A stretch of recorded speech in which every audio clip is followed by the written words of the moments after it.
Well, hello everyone. Welcome back to Farming Simulator 22. We are back here on Kubota Farm, East Vineland, New Jersey, wrapping bales. Bale wrapping bales. I don't know how I feel about wrapping bales. I mean, like that, you know, that's on me. That's on me. Hope everybody's having a good week. Holy cow, it's Wednesday already. That's crazy town.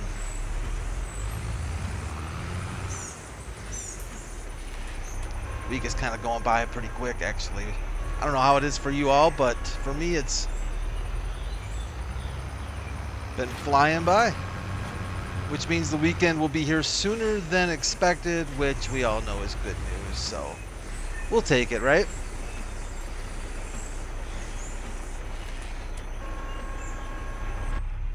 Trying to get this done up. I find bale wrapping inside the cab to be a little challenging just from a depth perspective kind of scenario, I think, more than anything. But is it depth? Yeah, depth perception.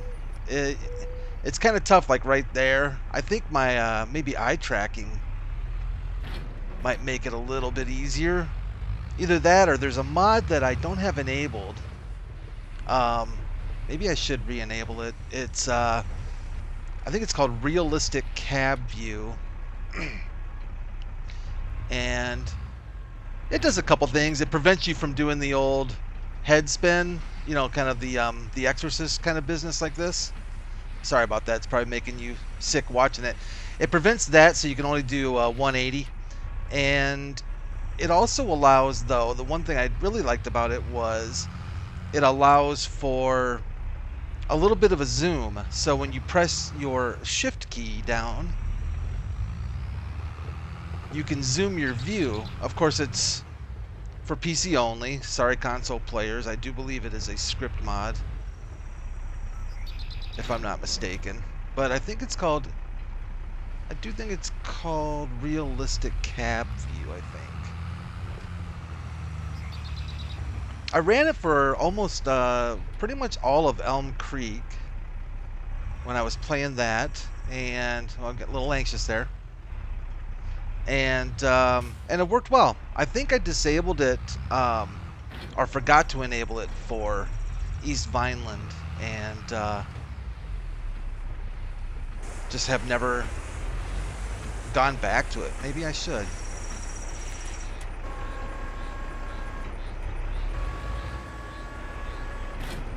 I would have to imagine hitting one of these bales with your tractor in real life is not a good thing. I suppose it depends on how fast you hit it, but at the same time, these bales are pretty massive and pretty heavy. And I kind of treat them as, you know, optional to hit or not kind of thing, and maybe I should be a little bit more, you know, be a little bit more concerned about what's going on with them as far as tearing off my front tire or something like that. Pretty amazing how far tractors have come over the years. Now, I don't know what you lean towards for, if you like older tractors, newer tractors, stylistically, you know. I'm kind of a fan of, I like the newer tractors, and usually that's a little bit out of my norm because I'm kind of an 80s guy, and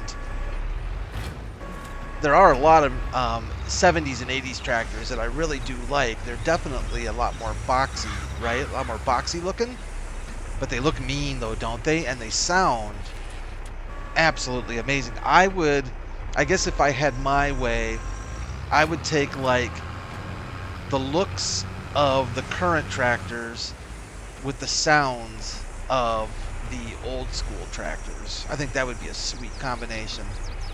But unless they're modified, you just don't get that so much anymore because of all the you know, go green initiatives, and they don't want to see any smoke coming out of the stacks anymore, any of that fun stuff. So, not a conversation I'll get into. I know that that is a pretty divisive conversation for a lot of people, but regardless of where you sit on that whole thing, you have to admit, seeing black smoke rolling out of an old school John Deere or Ford or oh man, even those big buds and stuff like that, and just the deep throated sound of those diesel engines getting it. I mean, it's hard to not like. I think it was Top Gear. I don't know if y'all watch Top Gear, but the UK, not the US version or the Australian version or that nonsense, but the good Top Gear. You know how I feel about it. Jeremy Clarkson, and I'm gonna try and remember this properly, but he actually had a V8 in the studio, and I think it was in the studio, and he was talking about, boy, I hope I'm not way off on this. I'm pretty sure it was Top Gear, and they were talking about what is it about the sound of the V8 that people like. And I think there was some kind of a scientific conclusion drawn, not by him, of course, because, you know, he's typically not a very scientific kind of guy. But I think there was a conclusion drawn that the decibel range or something of the V8 had something to do with why people like that very, you know, that really throaty, deep sound of a V8 engine. And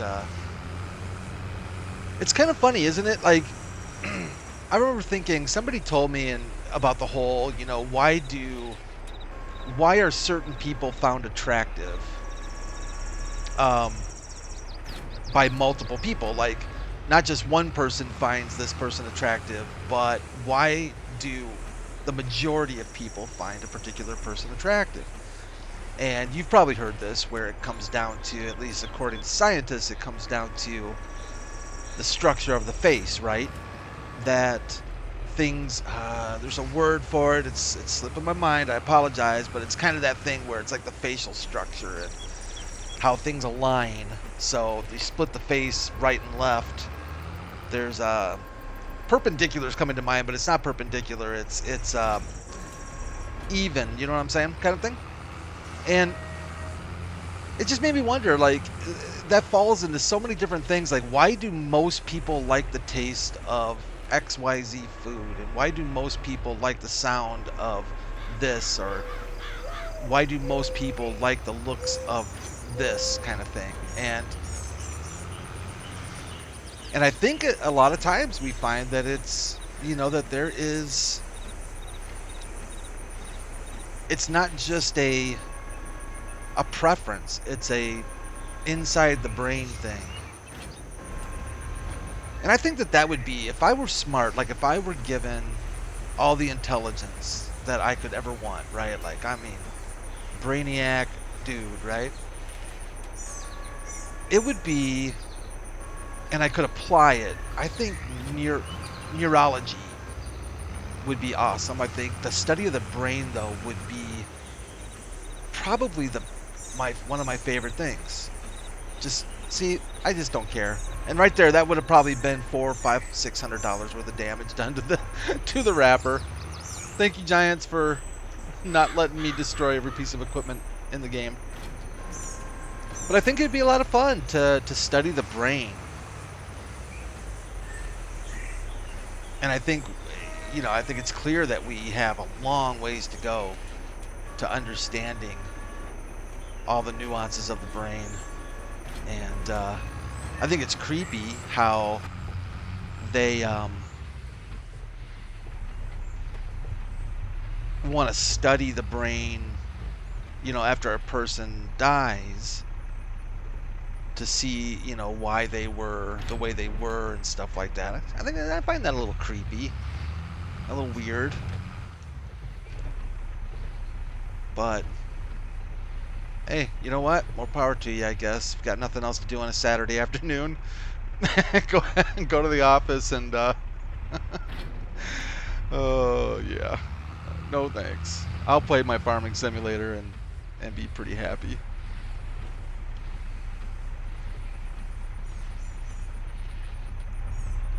Was looking at some of the mods today that came out. Of course, Tuesday. Recording this a day early. Actually, no, I'm sorry. Today is Monday. I'm actually recording this 2 days early because Tuesday there's a chance I might not be able to get a recording in, so I wanted to make sure I got my Wednesday episode done. So I'll be talking Monday mods. I liked that tricycle that came out. There's something about that thing that I'm finding kind of fun. It kind of tickled my fancy, like the Flintstones car. Kind of digging that thing.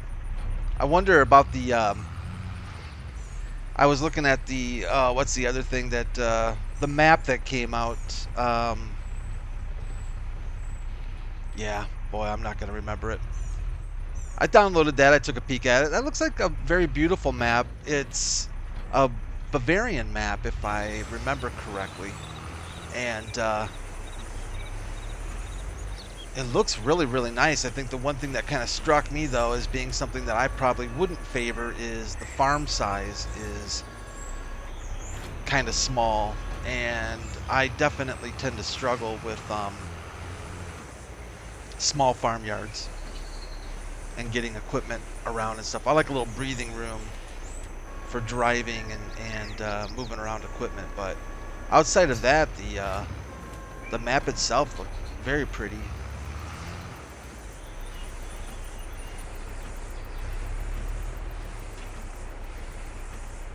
I've kind of thought about looking at map modding, and not necessarily to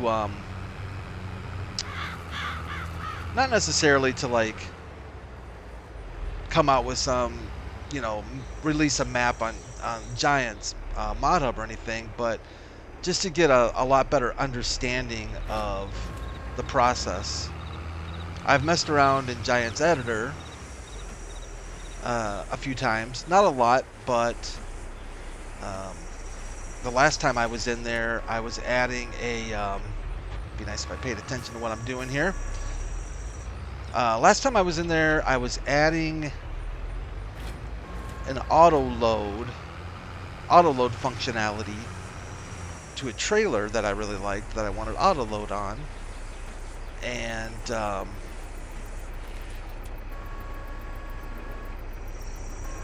trying to remember the name. It's the Universal Auto Load mod that's out on Giant's Mod Hub,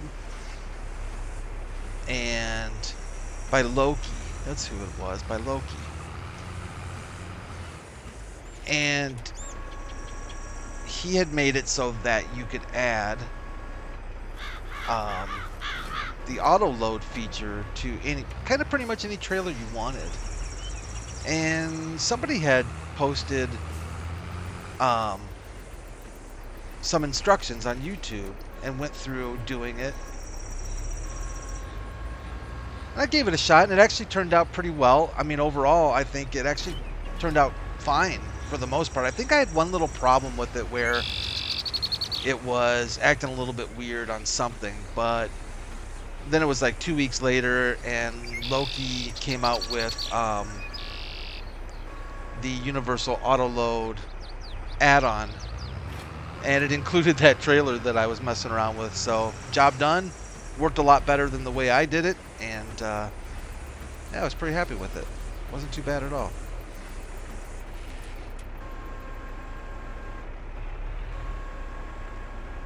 Kind of knocking these out pretty quick. I thought this was actually going to take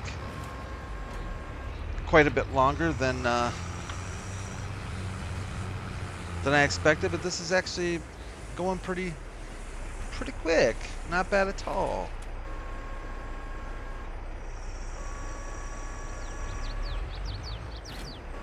I wasn't so sure about these Claas tractors for a long time. They weren't my favorite in the game, I think the color green isn't my favorite. It's an interesting choice for a color green, I think. Some people, I'm sure, really, really like it. Not particularly my favorite color green, but I know that they are extremely popular over in UK and Europe. I was talking to a guy at work a while ago. He's from Germany, and he has a friend that works at Claas.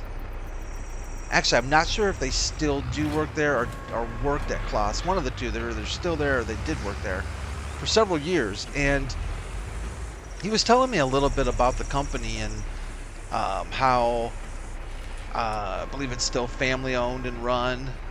His friend really, really enjoyed working there. I guess they do take, quite a bit of pride in their products and what they do and what they make. From what I understand, the quality of their tractors is quite high, which is nice, And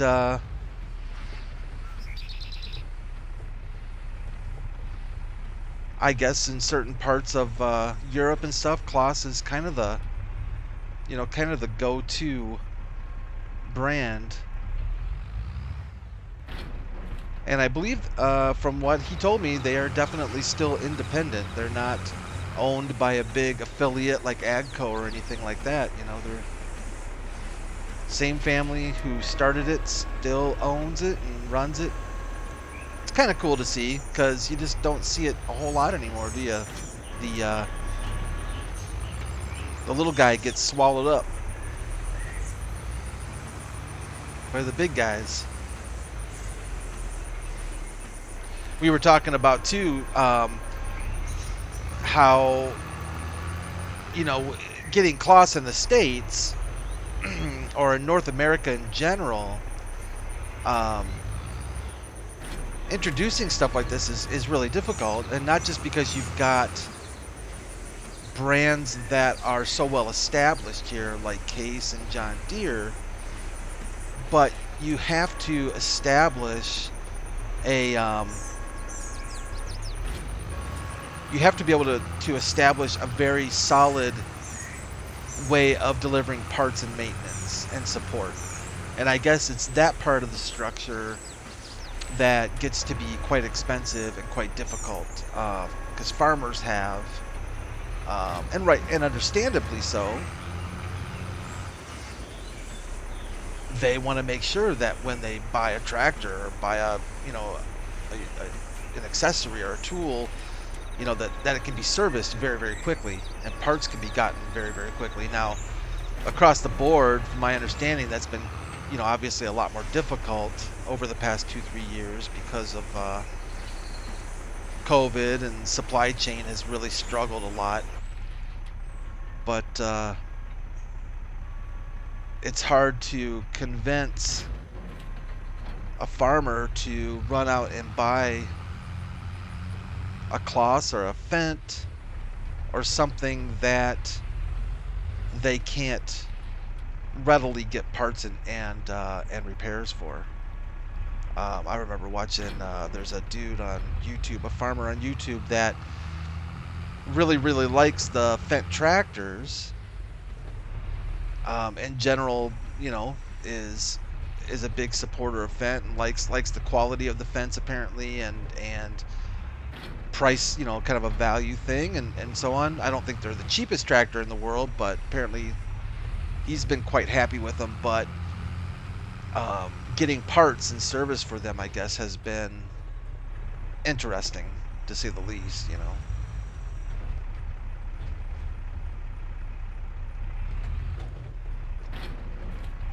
And they had a Fendt, really nice. He had a, I think on loan as a trial thing, he had a really nice Fendt combine, and had some problems with it.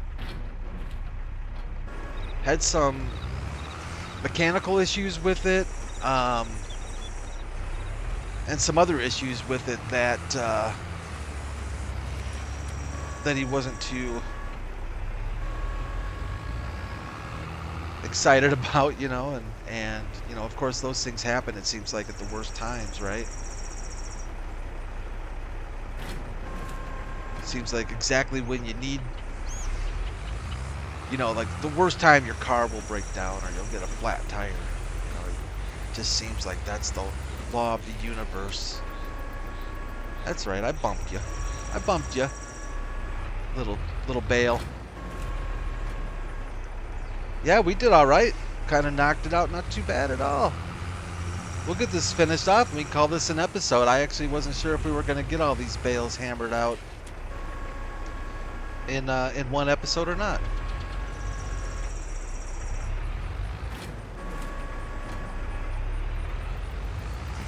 It's looking pretty good. What's our contract looking like? 20%. Yeah, and I nabbed that second one so it wouldn't disappear on me. Not sure if we're going to run and do that one yet or not. I guess, you know, we've got time to do it. We wouldn't even have to do it this month. We could carry it over to May if we wanted to. As long as she doesn't disappear on us, we're good to go. I think this is the last of the bale, unless I'm missing it. I think that's all she wrote.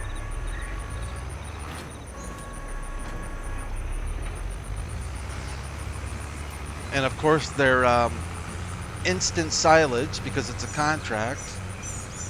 So we don't have to sit around and wait for them to ferment. But I'd say job done. That leaves us with picking them up and getting them sold and making some money. That's the best part of the job, right?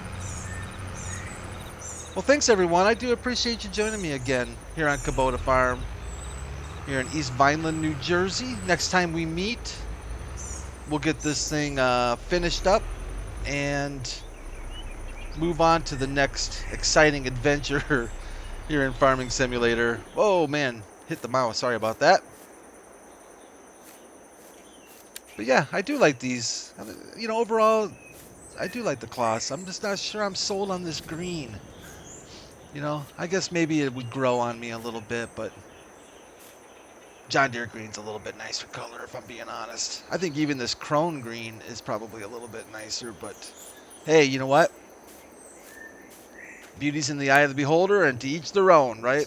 I could drop a few more cliches out there as well, but I'm sure you're all done listening to me. So thank you again. I really do appreciate you joining me here again in East Vineland. Y'all take care of each other. Take care of yourselves, and I will see you again Thursday.